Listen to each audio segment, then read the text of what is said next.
ನಮ್ಮ ಇವತ್ತಿನ ರೆಸಿಪಿ ಜೋಳದ ನುಚ್ಚು ಮತ್ತು ಮಜ್ಜಿಗೆ ಸಾರು. ಉತ್ತರ ಕರ್ನಾಟಕನ್ಯಾಗ ಬೇಸಿಗೆ ಕಾಲದಾಗ ಮಾಡುವಂಥದ್ದು ಜೋಳದ ನುಚ್ಚು ಮಜ್ಜಿಗೆ ಸಾರು ನಮ್ಮ ದೇಹನ ಒಳಗಿನಿಂದ ತಂಪು ಇಡಾಕ ಸಹಾಯ ಮಾಡ್ತೈತಂತ. ಸೊ ಬಿಸಿಲಿಗೆ ನಮ್ಮ ಉತ್ತರ ಕರ್ನಾಟಕ ಜನದ ಮನೆಯೊಳಗೆ ಈ ಜೋಳದ ನುಚ್ಚು ಮಜ್ಜಿಗೆ ಸಾರು ಮಾಡೇ ಮಾಡ್ತಾರೆ ಫ್ರೆಂಡ್ಸ್. ಬರ್ರಿ ಹೆಂಗೆ ಮಾಡೋದಂತ ನೋಡ್ಕೊಂಬರೋಣ. ನಮಸ್ಕಾರ, ಬನಶ್ರೀ ರೆಸಿಪಿಗೆ ಸ್ವಾಗತ. ನೋಡ್ರಿ, ಇದು ಜೋಳದ ನುಚ್ಚು. ಜೋಳನ ಗಿರಣಿ ಕೊಟ್ಟು ನುಚ್ಚು ಹಾಕಿಸ್ಕೊಂಬರ್ಬೋದು, ಅಥವಾ ಈಗಂತೂ ಮಾರ್ಕೆಟ್ನಾಗ ಸಿಗಾಕ ಸ್ಟಾರ್ಟ್ ಆಗೈತಿ. ನಾನಿಲ್ಲಿ 1 ಕಪ್ ಅಷ್ಟು ಜೋಳದ ನುಚ್ಚನ್ನು ತೊಗೊಂಡು ಒಂದು 2 3 ಸತಿ ಸ್ವಚ್ಛಗೆ ಅದನ್ನು ತೊಳೆದೇನಿ. ನಾವೀಗ ಯಾವ ಕಪ್ ಅಳತೆ ಮಾಡಿರ್ತೇವಲ್ಲ ಆ ಕಪ್ಲೆನ ನಾನು ನೀರಿನೂ ಅಳತೆ ಮಾಡ್ಕೋಬೇಕಾಗುತ್ತೆ. ಅಂದರೆ ಇದು ಪರ್ಫೆಕ್ಟ್ ಪ್ರಮಾಣ ಐತಿ. ನೋಡಿರಿ, 2 3 ಸತಿ ಇದನ್ನು ಸ್ವಚ್ಛಗೆ ತೊಳೆದು ನೀರು ಸಪ್ರೇಟ್ ಮಾಡಿ ಇಟ್ಬಿಡೋಣ. ಈಗಿಲ್ಲೇ ನಾನು 5 ಕಪ್ಪಷ್ಟು ನೀರು ತೊಗೊಂಡೀನಿ. 1 ಕಪ್ ಜೋಳದ ನುಚ್ಚು ತೊಗೊಂಡ್ರೆ 5 ಕಪ್ಪಷ್ಟು ನೀರು ತೊಗೊಂಡು ಅದಕ್ಕೆ ಉಪ್ಪು ಹಾಕಿ ನಾವು ಅದನ್ನು ನೀರನ್ನು ಚಲೋ ಕುದಿಯಾಕ ಬಿಟ್ಬಿಡೋಣ. ಇದು ಕುದಿಯಾಕೆ ಸ್ಟಾರ್ಟ್ ಆದಮೇಲೆ ನಾವು ಇದಕ್ಕೆ ಜೋಳದ ನುಚ್ಚನ್ನು ಹಾಕಬೇಕಾಗುತ್ತೆ. ನೋಡಿರಿ, ನೀರು ಚಲೋ ಕುದಿ ಸ್ಟಾರ್ಟ್ ಆಗೈತಿ. ಈಗ ಇದಕ್ಕೆ ನಾವು ಸ್ವಲ್ಪ ಜೋಳದ ನುಚ್ಚನ್ನು ಗಂಟು ಆಗ್ಲಾರ್ದಂಗೆ ಹಾಕ್ಕೊಂತ ಹೋಗೋಣ. ಈಗ ಇದನ್ನು ಕೈ ಬಿಡ್ಲಾರ್ದಂಗೆ ಕೈಯಾಡ್ಸ್ಕೊಂತನ ನಾವು ಇರಬೇಕಾಗುತ್ತೆ ಕುದಿ ಹತ್ತುವರೆಗೂ. ಈ ರೀತಿ ನಾನು ಎಲ್ಲ ಜೋಳದ ನುಚ್ಚನ್ನು ಹಾಕ್ಕೊಂಡು ಸಣ್ಣ ಉರಿ ಮೇಲೆ ಇದನ್ನು ಕೈಯಾಡ್ಸ್ಕೊತ ಇದ್ದೆ. ಇದೊಂದು ಸ್ವಲ್ಪ ಗಟ್ಟಿ ಆಯ್ತಪ್ಪ ಅಂತಂತಂದಮೇಲೆ ನಾನು ಇದನ್ನು ಗ್ಯಾಸ್ ಫ್ಲೇಮನ್ನು ಆಫ್ ಮಾಡ್ಕೊಂಡೇನಿ. ನೋಡಿರಿ, ಈಗ ಚಲೋ ಕುದಿ ಹತ್ತೈತಿ.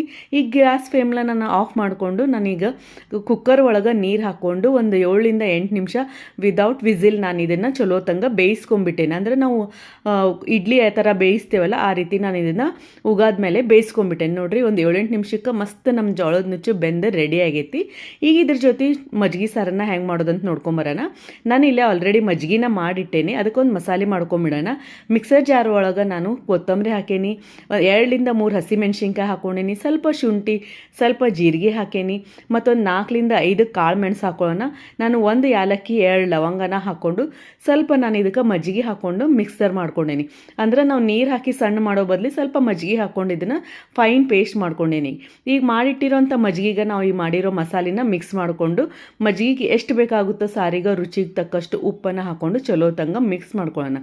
ಈಗ ಒಂದು ಮಜ್ಜಿಗೆ ಸಾರಿಗೆ ಒಂದು ಮಸ್ತ್ ಒಗ್ಗರಣೆ ಮಾಡ್ಕೊಂಬಿಡೋಣ ಫ್ರೆಂಡ್ಸ್.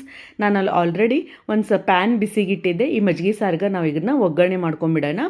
ಒಗ್ಗರಣೆಗೆ ನಾನು ಇಲ್ಲೇ ಎಣ್ಣೆ ಚಲೋ ತಂಗ ಬಿಸಿ ಮಾಡಿಕೊಂಡು ಅದಕ್ಕೆ ಸ್ವಲ್ಪ ಸಾಸಿವೆ ಹಾಕೇನಿ. ಸಾಸಿವೆ ಚಟಪಟ ಸಿಡಿದ ಮೇಲೆ ಇದಕ್ಕೆ ಜಜ್ಜಿಟ್ಟಿರುವಂಥ ಬೆಳ್ಳುಳ್ಳಿನ ಹಾಕ್ಕೊಂಡೇನಿ. ಕರಿಬೇವು ಹಾಕ್ಕೊಂಡು ಸ್ವಲ್ಪ ಇಂಗಿನ ಪುಡಿ ಹಾಕ್ಕೊಂಡು ನಾವು ಬೆಳ್ಳುಳ್ಳಿ ಕಲರ್ ಚೇಂಜ್ ಆಗೋವರೆಗೂ ಒಗ್ಗರಣೆನ ಸ್ವಲ್ಪ ಕೈಯಾಡ್ಸ್ಕೊಂಬಿಡೋಣ ಫ್ರೆಂಡ್ಸ್. ಮಸ್ತ್ ಒಗ್ಗರಣೆ ಘಮ ಬರೋಕ್ಕೆ ಸ್ಟಾರ್ಟ್ ಆಗೈತಿ. ಈಗ ಮಾಡಿಟ್ಟಿರೋಂಥ ಒಗ್ಗರಣೆನ ನಾವು ಮಜ್ಜಿಗೆಗೆ ಮಿಕ್ಸ್ ಮಾಡ್ಕೊಳ್ಳೋಣ. ಹಂಗೆ ಸ್ವಲ್ಪ ಸಣ್ಣ ಹೆಚ್ಚಿಟ್ಟಿರೋಂಥ ಕೊತ್ತಂಬರಿನೂ ಹಾಕ್ಕೊಂಡೇನಿ. ಅಂದ್ರೆ ನೋಡೋಕ್ಕೂ ಚಂದ ಕಾಣ್ತೈತಿ ಮಜ್ಜಿಗೆ ಸಾರು.